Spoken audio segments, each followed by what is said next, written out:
उजनी आणि वीर धरणातून भीमा नदीत सोडलेला सुमारे 1.5 लाख क्युसेक पाण्याचा विसर्ग आता पंढरपूर शहरात पोहोचायला सुरुवात झाली आहे.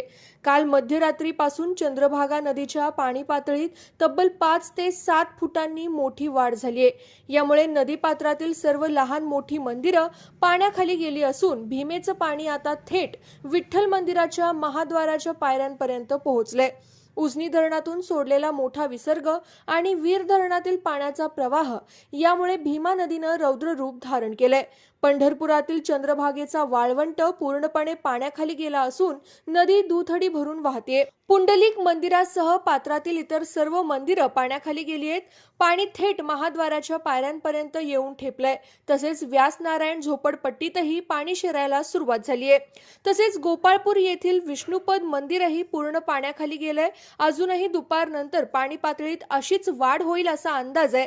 वरील धरणातून विसर्ग कमी केल्यामुळे काहीसा दिलासा मिळालाय. प्रशासनाकडून सखल भागातील नागरिकांना सुरक्षित ठिकाणी हलवण्याचं काम सुरू आहे.